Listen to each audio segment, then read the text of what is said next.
So, just like ABS-CBN, doon na muna sila po nagbo-broadcast. Kaya tuloy-tuloy pa rin na napapakinggan po ng mga mamamayang Filipino at hindi pa rin po nagbabago yung kanilang mga pananaw. Ganon pa rin, wala pa rin tigil sa kanilang mga ginagawa.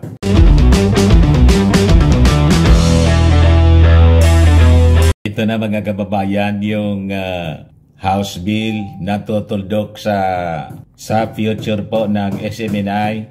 Ano yan, Mr. Maravillas? May draft bill na mga kababayan na magre-revoke sa franchise ng SMNI. Talaga ba, Mr. Maravillas? Talaga po. Oh, ito siya, mga kababayan. May number na nga, oh. Republic of the Philippines, House of Representatives, Batasan Hills, Quezon City.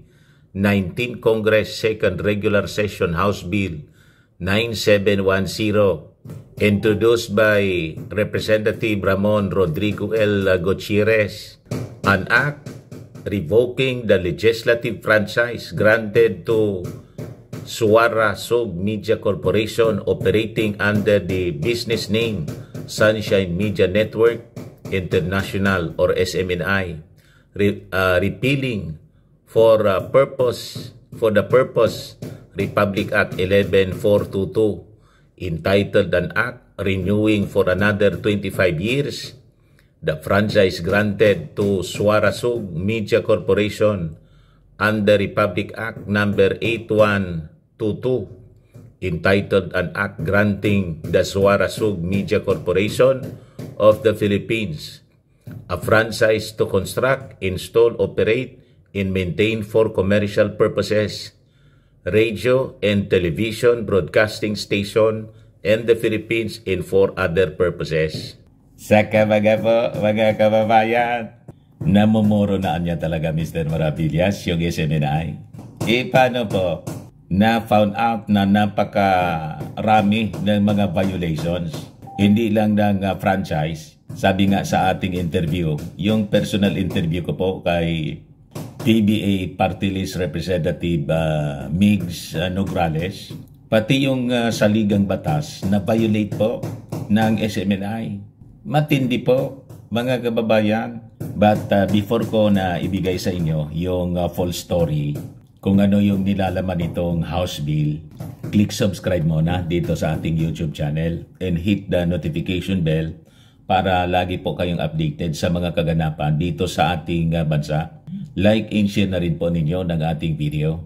At wag na rin po ninyo, mga kababayan, na skip yung ating mga commercial ads para tuloy-tuloy lang ang pag-unlad ng bagong Pilipinas. Sa mga naghanap po ng malinis and spaces fitness gym, bumisita lang kayo sa aming Colossal Fitness Gym. Pasensya na po kayo, may pumupukpok po sa paligid. May nag-aayos po sa kwarto. Ayan nyo na po. Natural background natin siya. We also offer Grab Car Rental with our brand new 2023 model ng Toyota Innova. We also accept booking for those who are planning to travel via PAL, Cebu Pacific, and other airline companies, local and international, and bills payment for Meralco Bills, PLDT, etc. Ang Colossal Fitness Gym is located at 3rd floor, Security Bank Building, Lanco Business Park, Legazpi City, Albay. For inquiries, look for Gilon Maravillas. Contact number 0966-802-0949.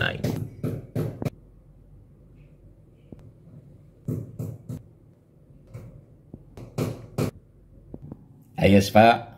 Ayan, yung nagpapokpok po, wag na ninyo intindihin. May nag-ayos po sa kabilang kwarto. What? O, diba? Ayan po, mga kababayan, ang House Bill number 9710, introduced by Representative Ramon Rodrigo L. Gutierrez. Ito yung sabi nga, the last nail na ibabaon po sa sa pintuan ng SMNI.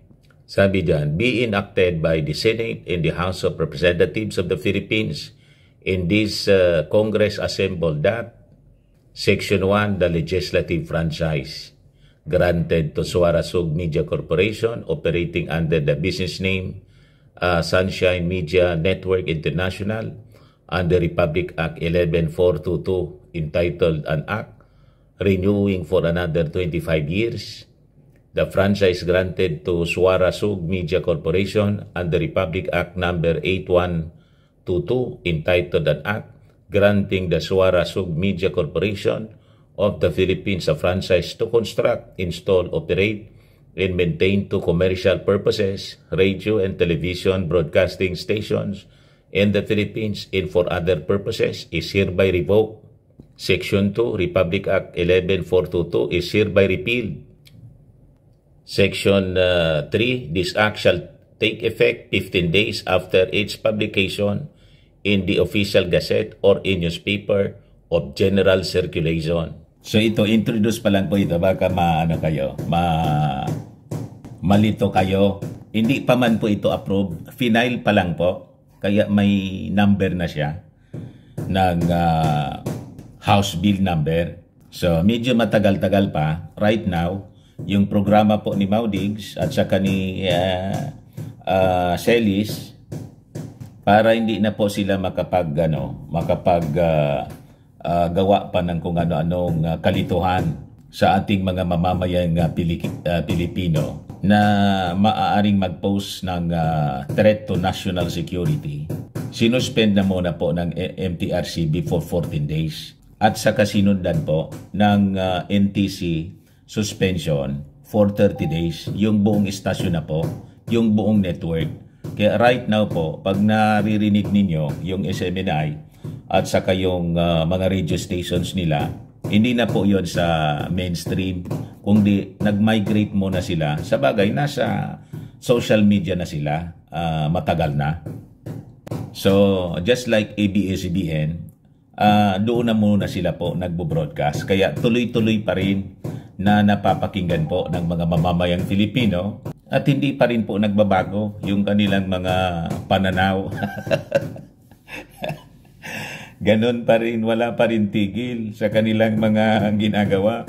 So sabi dito po sa final na House Bill, sinight pa po yung dispersal of ownership sa Section 11 kasi based sa investigation po ng Congress, pati yung ownership problematic po. So inisa-isa yung findings po ng mga congressmen sa mga violations na nagawa ng company. Sinama dito po sa mga sections, responsibility to the public. Tapos sabi dito sa baba, finally, Suarasug violated Section 12 of its grant. Section 12 of Republic Act 11422 states that reportorial requirement during the term of its franchise, the grantee shall submit an annual report to the Congress of the Philippines through the Committee on Legislative Franchise of the House of Representatives and the Committee on Public Services of the Senate on its compliance with the terms and the conditions of the franchise and its operation on or before April 30 of every year. The reportorial compliance certificate issued by Congress shall be required before an application for permit, certificate, or any equivalent thereof is accepted by the NTC. And hearing conducted on December 11, 2023, it was heard and admitted to the Suarasug's legal counsel, by Suarasug's legal counsel, that the versions of the notarized annual reports submitted to the committee are different from those submitted to the Securities and Exchange Commission. So yun yung mga na-found out na mga violations. Yung sinama rito po sa House Bill na magre-revoke ng franchise ng Kongreso. Personal nating narinig kasi nangyari ito noong December 11, na-invite po kami as mga legit vloggers. So nakapag-cover po tayo, mga kababayan, ng committee hearing ng Kongreso. So sabi dyan, moreover, the Committee on Legislative Franchise approved the committee report adopting House Resolution number 1499 urging the National Telecommunications Commission to suspend the operation of Suarasug or SMNI for violating the terms and conditions of its franchise. The committee finds that these acts of the grantee corporation should not be countenanced, having exposed Suarasug's multiple franchise violations. It is incumbent upon the House of Representatives, therefore, to exercise its mandate provided for under Article 12, Section 11 of the Constitution by repealing Republic Act 11422 in the interests of justice and the common good. Knowing further that misinformation and misrepresentation can have serious implications, most especially in shaping public opinion and thus create potential social and political divide, the operation of Suarasug or SMNI is considered a threat to national security and stability as it continues to use its platform to disseminate unverified and untruthful statements. The swift passage of this measure is earnestly sought. So ito po, mga kababayan, introduced by Ramon Rodrigo L. Gutierrez, One Rider Party List. So yun po, mga kababayan. And tingnan natin kung kailan ito. Siguro, medyo matatagalan pa ng konti. Siyempre, dadaan siya sa deliberation ng Kongreso. And until now, yung investigation nga ng committee, hindi pa po natatapos. So malamang, once na libaw natapos yung investigation, ito pong inintroduce na House Bill ni Congressman Gutierrez, may mga amendments dito. Siyempre, ipapasok yung mga bagong findings na possible violations pa ng SMNI sa kanilang franchise. So, hintay-hintay lang po tayo ng mga susunod na mga pangyayari. Pending po ito in Congress. Pero anya, Mr. Maravillas, sa tingin mo, madidiretsohan? Tingnan na lang natin mga kababayan kasi hindi man tayo manghula.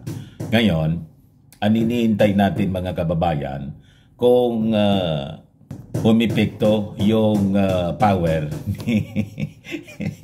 ni Gibbs, yung may-ari ng universe. Kung ma-stop niya po ito, mga kababayan. Pag hindi na niya ito na-stop, ito na po yung katapusan ng kanilang kwento. And I think marami yung matutuwa kasi alam ninyo, talagang kitang-kita naman po yung mga pagmamalabis na sobrahan po ng tapang at yabang. At hindi lang po tapang at yabang yung nandoon. Tambak po yung violations sa mga rules, provisions ng franchise na binigay ng Kongreso, pati ng ating konstitusyon at pati ng KBP, Code of Ethics. At nang hindi nila masunod yung KBP Code of Ethics, biglang umalis po sa KBP bilang member. Kasi hindi nila masunod. Mga kababayan, yung Code of Ethics, yung ethical standards na dapat sinusunod ng isang broadcaster, ng isang mamamahayag. Yan man lang po, abangan natin to kung kailan ma-approve at finally ma-revoke yung franchise ng SMNI tulad ng sinapit mga kababayan ng ABS-CBN. Ako po si Dante Maravillas. Bye-bye po. God bless.